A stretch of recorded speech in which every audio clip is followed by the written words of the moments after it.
Hi, this is Pratik and welcome to Code Verify. In this video lesson, I will be talking about how to implement DFS by using Stack of Iterators. So in my previous tutorial, I have already explained the benefits of using Stack of Iterators. That is, it avoids us from exploiting the Python call stack by using recursion. So here, the benefit is that we do not do recursion to do depth first traversal. So we're going to maintain a list, and in this list we will be using for going as deep as possible into the graph, and also pushing and popping from a list is a lot more faster than actually calling a function. So this code is actually going to be a lot more faster than the recursive method that we used for the depth first traversal. So let's begin. And also to just refresh you, the graph that we are taking in this example is this graph. So we will be using the depth first traversal for this graph only. To begin with, I am first gonna import default dict from collections. So this default dict would allow us to dynamically create a key for a dictionary and allocate an empty list corresponding to that key. Then I am gonna define a class graph, and in this class graph I am gonna define a constructor, and this n over here is actually the number of vertices in the graph, because it's very essential for us to maintain a Boolean list which will be initially containing the value of false, saying that none of the vertices have been traversed yet, and this list is same as this one. So here it's a list containing a Boolean value of false, saying that we have not yet traversed the graph. For building this list, we actually have to get the number of vertices as input. So here the number of vertices is 6. So all these indexes from 0 to 5 contain the value of false. And as we traverse a vertex, then that index position will get changed from false to true. Like if we traverse 0, then the 0th index will get changed from false to true. So now let's get ahead and assign n to num vertex, and then we're gonna define a graph dictionary. So this graph is actually a dictionary.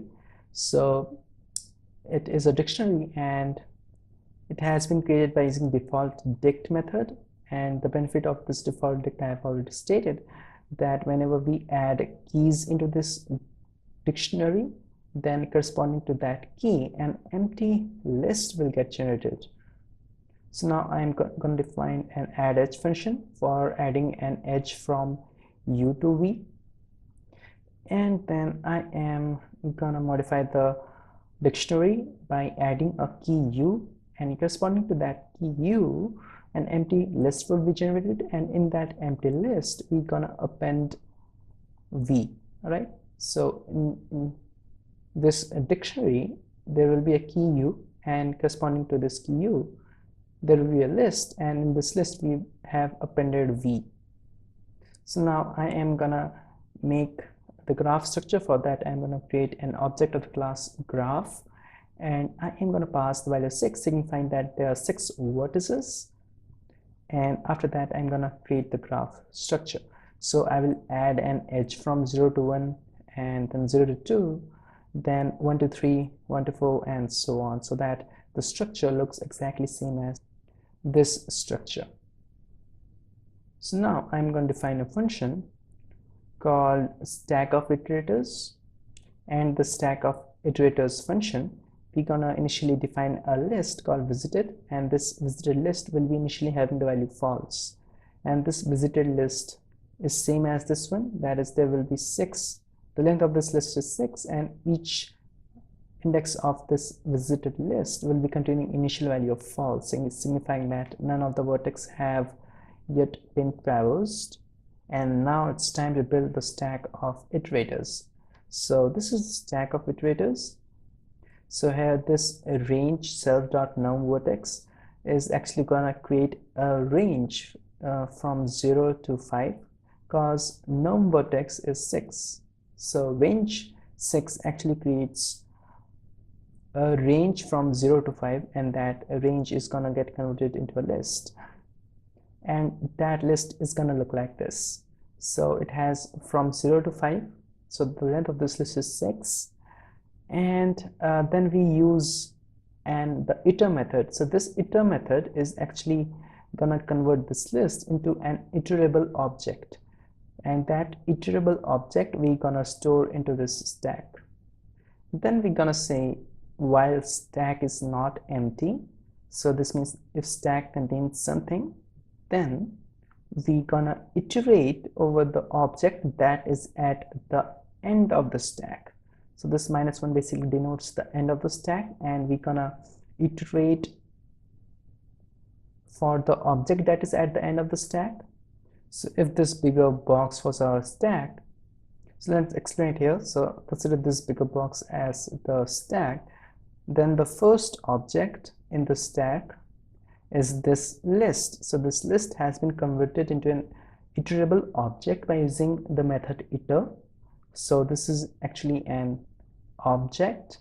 So for now the stack contains only this object, so stack -1 will basically return this object. And when we are saying for I in stack -1, which means we are referring to that list object, and this I will basically contain the value 0, because when I say for I in stack -1, then that's going to return the list, and that list range from 0, 1, 2, 3, 4, 5. So initially I will be 0, that is the first element of this list. And then first we're gonna check for this I if it is not yet visited, which means it value in the visited list is false, then we are going to visit it and change its value to true, signifying that it is visited, and please do not visit it again. And after this I am going to append into the stack an iterable object of the list that corresponding to key I. So here I is 0, therefore the list corresponding to 0 is this list. So I'm going to take this list and I'm going to convert into an iterable object, and then I'm going to append that iterable object into the stack, which means again into the stack the list object gets appended at the end of the stack. The benefit of using this stack of iterators is that it actually remembers the position up till which it has already iterated. So we're gonna know the significance of this while we move further. But now let's just move ahead, and now we're gonna break the for loop here, because you see that after we have appended this object list object inside this stack, we have to come to 1 so that we can grab hold of its children, or we can go as deep as possible from 1. So we have to, from this 1 we have to go to 3, and that we can do by making use of this list that is attached to the key 1.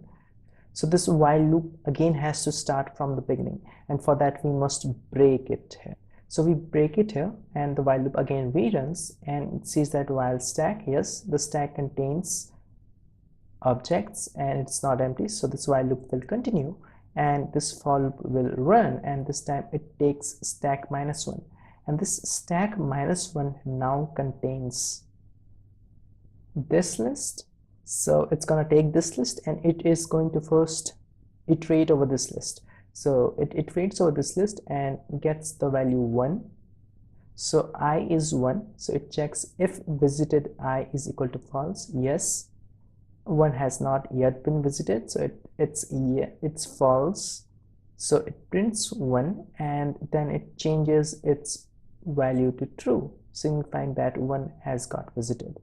And then it's gonna grab hold of the list that is associated with the key 1. So the list associated with key 1 is self.graph1, and that is this list. So it's gonna grab hold of this list and convert it into an iterable object and append that iterable object into this stack. So this list gets appended into this stack. So now it is again going to break the for loop, and this time the while loop will again rerun,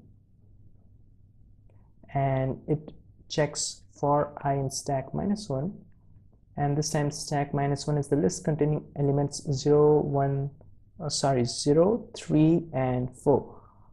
So first I will be 0. So 0 is already visited, which means this if condition fails, which means the for loop again reruns, and when this for loop again runs, now I becomes 3. So 3 has not yet been visited, so it prints 3, changes its value to true, and then creates an iterable object corresponding to key 3, corresponding to the list that is associated with key 3. So that list is this. So it contains the element 0, and this list has been converted into an iterable object and has been appended into this stack. And just to pinpoint, I would just like to make you remember that we have already traversed 0, 1 and 3, and these iterable objects are going to remember this. So when we come to this break statement, this for loop exists, and this time the while loop again runs, and this time it runs this for loop, and for stack -1, now the stack -1 is the list containing element 0. So I becomes 0, and it checks yes, 0 has been visited, therefore this if condition fails, therefore this statements within this if statement doesn't run, which means the for loop for stack -1 ends, which means so there's no way out from here. So basically we cannot use this iterable object because from 0 we can go to 1 and 2. It is useless to again go to 1 and 2. So this iterable object is of no use. So we have to pop this out from the stack. So for this purpose, I am going to make use of the Python for else clause, which basically says that if this for loop exits normally, then run this else clause, which means that if this for loop exits without using this break, then this else clause will get executed.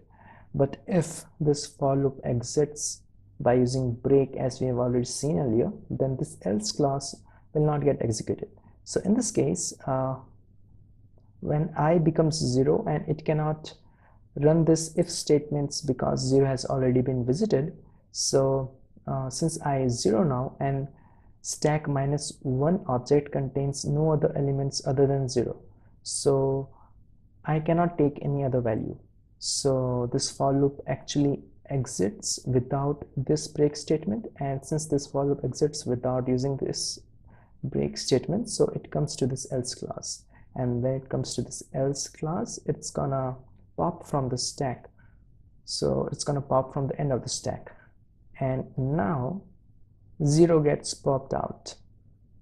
So the object that is at the end of the stack is this list object, and as I said that this iterable object actually remembers the last position up to which it has iterated. So again, when the while loop reruns, it will run this for loop, and it's gonna take whatever iterable object is at the end of the stack, and that is the list containing the elements 0, 3 and 4, and it sees that it remembers that it has already worked with 0 and 3, so now it has to work with 4. So this time the value of I will directly jump to 4. Okay, so now the value of I has become 4, and it checks if 4 has been visited. So no, 4 has not been visited because its value in the visited list is false. So it's gonna visit 4, print it, and it's gonna change its value to true, that it has been visited and please do not visit it again. And after that, it's gonna create an iterable object of the list corresponding to key 4. The list corresponding to key 4 is this empty list. So this empty list will get appended into this stack. And now this break statement executes.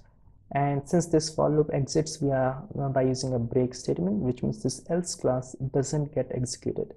So by using this break statement, we exit the while loop, we exit the for loop, and the while loop again reruns.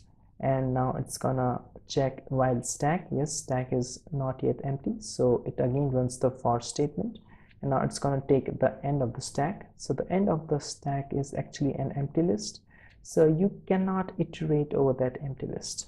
Okay, so this value of I is actually nothing here because you cannot iterate over an empty list. So this statements do not get executed. This statement do not get executed, and the for loop exits via an else clause. So for loop exits by using else clause because this break statement doesn't get executed. So in this else clause, it's gonna pop from the end of the stack. So this was the original stack in which it has already traversed 4, and now this empty list object gets removed. So now again the while loop reruns, and this time when the while loop again runs, it sees while stack, yes, stack is not empty, which means it again runs the for loop, and this time it's gonna take the list object at the end of the stack, and that is the list object containing elements 0, 3, and 4. So now it again remembers that it has already played with 0 and 3 and 4, so it has nothing to play with in this list object. So since it has nothing to play with this list object, therefore it will not iterate for this list object, which means that this for loop will not execute. So these statements will not get executed, okay, because this I has already reached up till its end and it cannot take any other value. So we do not, so this for loop exits without using this break statement, and when that happens, it's gonna execute the else clause and it's gonna pop from the end of the stack, which means this was the earlier stack, and from the stack this list object is going to get removed, and now the end of the stack contains this list object. So again, when the while loop reruns, it's gonna say while stack, yes, stack is not empty, for I in stack minus 1. Now stack minus 1 is the list object containing the values 1 and 2, and in this list object it has already played with 1, which means now it's time to play with 2, because it will remember that, all right, I have already worked with 1, so now our I will directly jump to 2. So now I becomes 2, and it says that if visited I equals to false, yes, it has not been visited, which means it's gonna print 2 and change its value to true, and after that it's gonna make an iterable object of the list corresponding to key 2. So the list corresponding to key 2 is this list. So this empty list gets appended at the end of the stack, and after that it's gonna execute this break statement, and the while loop again is going to rerun, and this time the while loop reruns, and then it runs this for loop, and it's gonna take the empty list object, because stack minus 1 is the empty list object. So in that empty list object, you cannot iterate over that empty list object because it's empty. So this I is not gonna take any value. So this for loop, whatever statement is inside this for loop, it's not going to get executed, which means this for loop exits without using this break statement, which means we have to come to this else clause and then pop from this else by using inside this else clause. So our initial stack was this, and from this stack this empty list is going to get popped out, and also it will remember that it has done with 2. So now the end of the stack becomes this. After this, the while loop reruns and it executes this for statement. So while executing this for statement, this list object is going to remember that yes, it has already played with 1 and 2, so there is no more elements to be played with inside this list object. So basically it will jump to the else clause and pop this list object from the stack. And after that, the while loop reruns, and this time it's gonna take the list object having elements 0, 1, 2, 3, 4 and 5. So since it has already played with 0, so now I becomes 1. So it sees that 1 is already visited, which means these all statements do not get executed. So this list object containing values 0, 1, 2, 3, 4 and 5 is, we have already played with 0 and 1, and now it's time to play with 2. So I becomes 2. So again 2 has been visited, so these statements won't take place. It goes to 3, I becomes 3. Again same case, these statements won't get executed. Then I becomes 4. Again same case, these statements don't get executed. Then I finally becomes 5. So when I finally comes to 5, it says that 5 has not been visited, which means it's going to print 5 and change its value to true, and then create an iterable object corresponding to the list that is associated with key 5. So that list is this. It has the element 4. So this list object is going to get appended into this stack, and after that the for loop is going to break. So again the while loop is going to rerun, and it will run for stack -1, that is the list containing element 4. So I becomes 4, but 4 has been visited, so these statements do not take place. And also the for loop comes to an end because there is no other value except 4. So now it breaks. So it won't be breaking this because it doesn't come to this break statement, because after 4 has been played with, I has nothing, so this I won't be containing anything. So this for loop will end, and it will end without using this break statement. So since it doesn't use this break statement to end, therefore it comes to this else clause and then pops from the end of the stack, which means our stack was this, and it pops from the end of the stack, and the end of the stack becomes this list object. So again the while loop is going to rerun. It's going to check while stack, yes, stack contains the object, and so it's going to execute this for statement. In this for statement, it's going to take the list containing elements 0, 1, 2, 3, 4 and 5, but it will remember that it has already played with 0, 1, 2, 3, 4 and 5, so there is nothing to play with. So our I cannot change to something else. Okay, so this for loop has come to an end, and this for loop will exit without using this break statement because I cannot take any other value. So it will come to this else statement, and it's going to pop from the stack. So this was a stack, and it popped out the list object from the stack. So now our stack becomes empty.